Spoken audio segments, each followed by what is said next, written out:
So last night's meeting was about step one, admitting you were powerless over alcohol and your life had become unmanageable. Because last night, the group that I typically go to on those nights, it's usually a smaller group, but the room was packed tonight for some reason, and there were a lot of newcomers there. And so their expectation, for the speaker is that if we do have someone there attending their first AA meeting, then to talk about the first step. And it was good to talk about it because there were a lot of people there that got 15 months, 2 years, 6 years, so on and so forth. And it's always humbling to go back and think about yourself at the start. How did we get to this point?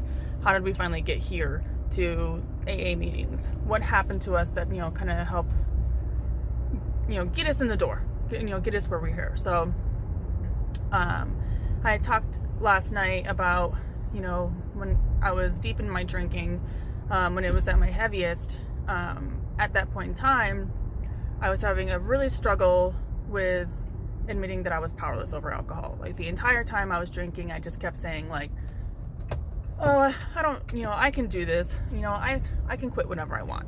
I can stop whenever I want. Like I'm just choosing to drink today because I had a bad day at work, or I'm choosing to drink today because I had a good day at work, or I'm choosing to drink today because I was bored at work today.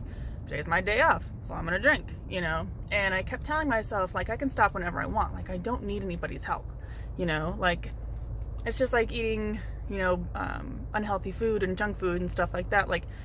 I don't need anybody's help to stop doing that. If I want to eat healthy, then I can get my butt in gear and eat healthy. So why couldn't I get my butt in gear and stop drinking, And so I struggled with that, and, it wasn't, to the point where, I was obsessing my mind or whatever every single day, and I still wouldn't admit that I was powerless. It would get to the point that it was 6 a.m. and my hand is shaking, and I'm trying to get my first gulp of vodka in my body and without throwing it up. That's not powerless. It wasn't crashing my car into someone else's vehicle, totaling it. That's not powerless. I can stop whenever I want. And my vehicle on my way home from the job that I was at that point in time, there was a gas station on the way home that I would always get out of work late. It's always later in the evening when I get out of work, and my car magically would always stop, regardless if my hands were on the wheel or not. It would pull into this gas station, it would get me out of my car, it would make me walk inside, go buy some more alcohol, and come home. It was on auto drive.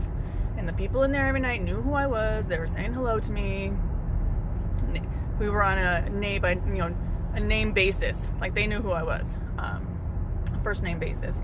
And so finally, it got to the point where I had gotten in trouble too many times at work.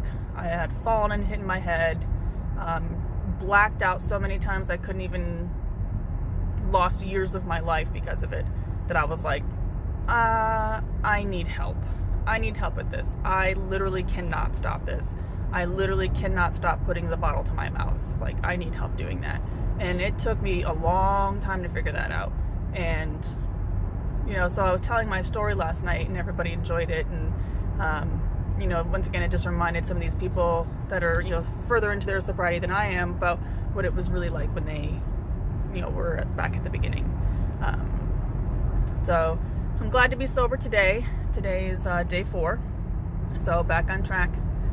Still not sleeping very good. I don't know why. Took melatonin last night, but still couldn't sleep. So I don't know. We'll have to, find something a little stronger, I guess. But hopefully with the big holiday coming up, I'll be able to take some time off and rest and just kind of get back on track. So, excuse me.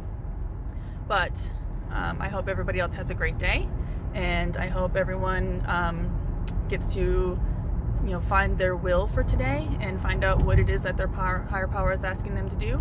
And my higher power is asking me to talk to you and not drink today. So enjoy your day.